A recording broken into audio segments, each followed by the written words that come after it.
Hi, Leslie here again.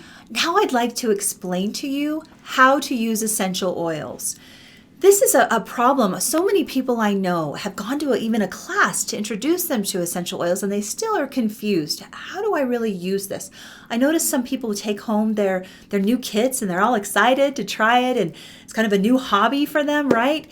But they're afraid to try because they wonder, am I going to have some kind of adverse reaction or something that happened to me and I just don't know. I don't want to use it wrong. And we're so used to using medications and it says right on the bottle twice a day, you just take this pill and that's how it goes.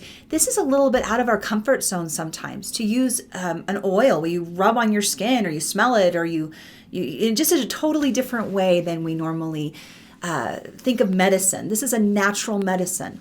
And what I find is essential oils will usually work or give some kind of positive benefit to you. Just got to find the right one and use it the right way. One thing I do want to say, it's really hard to do it wrong. I remember a friend of mine back in the early days of doTERRA, she got a kit and she's like, I don't know how to use this. So she just took them all and rubbed them different places. And she's like, well, they're all good. So to put them on myself. And there's a little bit of that, but there is a bit of a finesse to it. So I'd like to teach you that now. As you may know, there are 3 different ways to use essential oils. The first way is aromatically. I'm an esthetician, meaning I give facials and things like that in the spa. And I used essential oils. I used it in a diffuser in my room and I thought, well, it just smells nice. And so people feel nice when they're smelling something nice. What I've come to find out that it's actually therapeutic for your body to smell an essential oil because it's so pure and good. If it doesn't have any toxins in it, if it's unadulterated, like doTERRA oils are, then you're going to get a therapeutic response in your body, especially for your brain.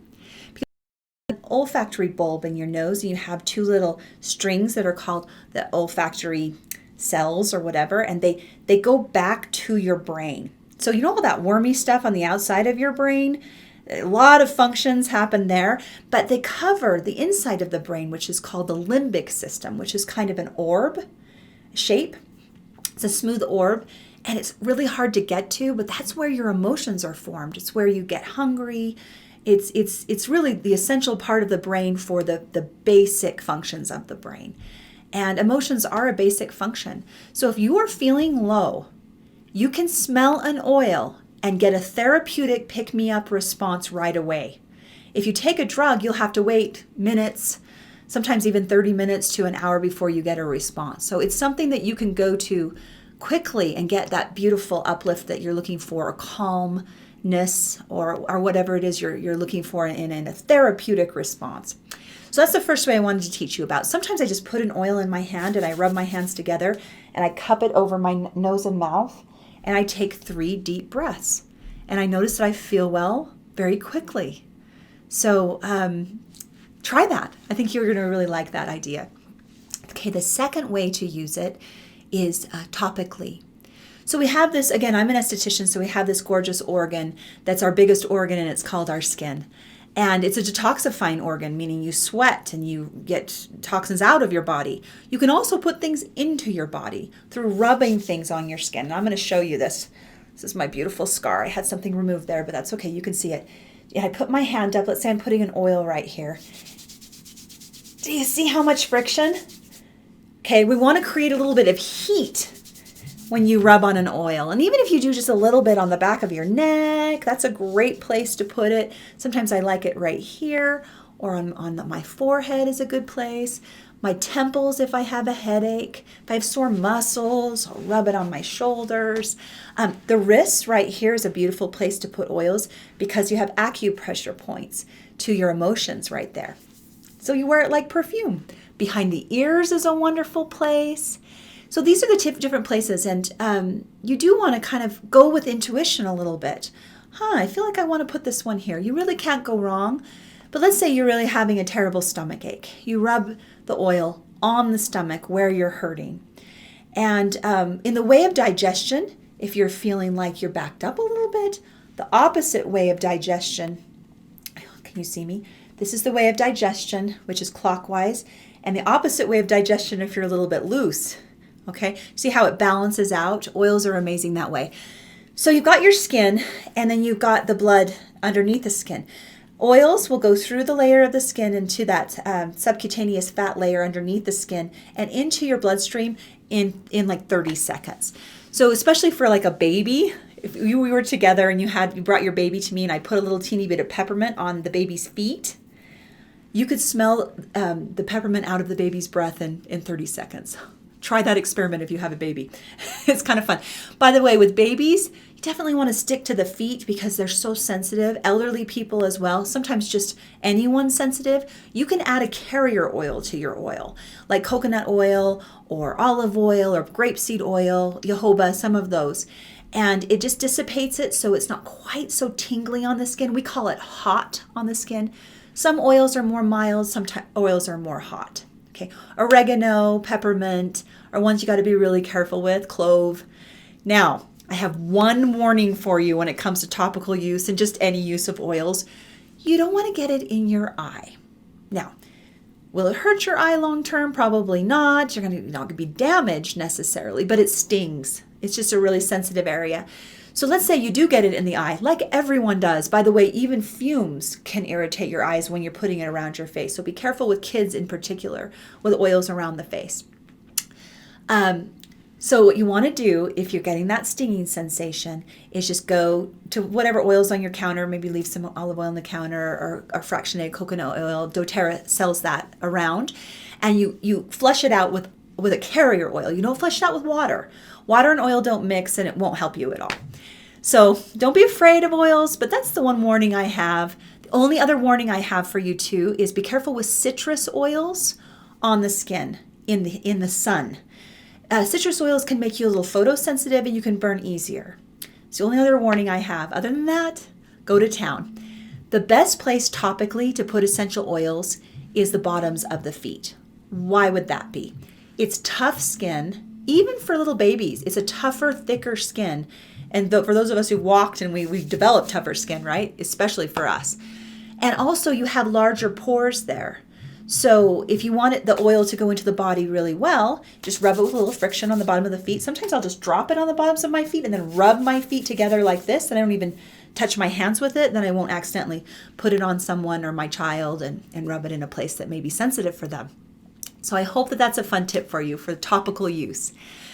It's especially good to use oils topically for people who have digestive issues, and using things internally inside their bodies may cause some problems for them because they just don't have a really healthy digestive tract. So it's just really wonderful that we have that way to use it, because for people who don't take pills well, they can still get the therapeutic benefits of the oils by using them topically and aromatically.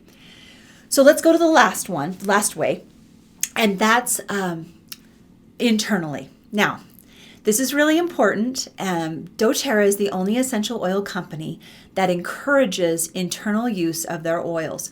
That does not mean that every oil is indicated for internal use. If you have a question about it, all you have to do is get your little oil bottle, and on the side of the bottle, I don't know where my oils went. It's okay, I'll describe it to you. On the side of the bottle, there are supplemental facts, just as you would see on a supplement that you take inside your body. And if it says supplemental facts on it, it means that the oil is safe to take inside your body.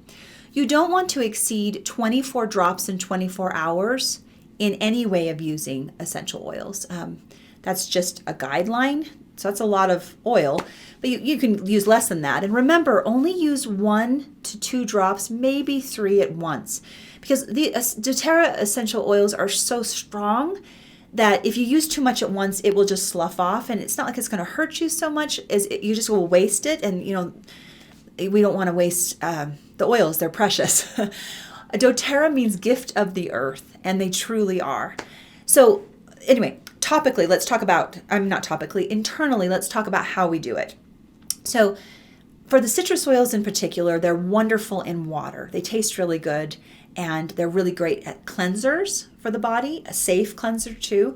So you just take 8 ounces, 16 ounces, however much water you want. You can put 1 to 2 drops of oil in it, especially the citruses. Slim and Sassy is great. Remember to use a glass and not a plastic container. The citrus oils are so cleansing. They take the petrochemicals out of the plastic into your water. It'll seep out. A glass container or a stainless steel container is perfect. And remember, it's not going to hurt your body inside. It'll just take those chemicals that may have built up inside your body and help flush them out. So we want them inside the body. We don't want them in plastic. The other way, if it's too strong, a lot of them taste bad, let's be honest. You go and take a veggie cap. doTERRA sells them, but you can get them at a health food store. You can get a normal gel cap, but veggie is better because it's just more pure. And you put a couple drops, like digestin, for instance, about 2 or 3 drops of digestin in a veggie cap. You can make your own, or you can make your own little mix. And there are books that will help you to know which ones to mix for different maladies.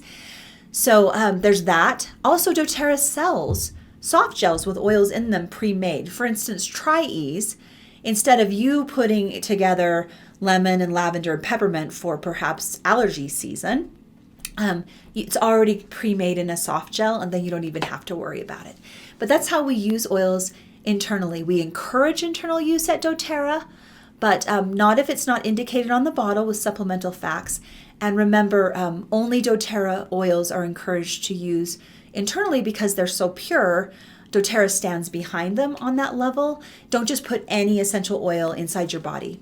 Other ways I like to use it internally is I like to put peppermint if I'm feeling nauseous or something under my tongue. Sometimes I'll rub oils on the roof of my mouth if I want to open up my sinuses. Peppermint's another good one for that. Also, you can get to the limbic system really well by rubbing oils on the roof of the mouth. Sometimes I'll rub them on the back of my throat, some On Guard, because you get sick sometimes in your throat and in the mask, and so I like to have oils inside my body. In some circumstances, oils are 80% more effective if you take them internally for certain maladies. So I encourage you to use them internally now that you know how to do it.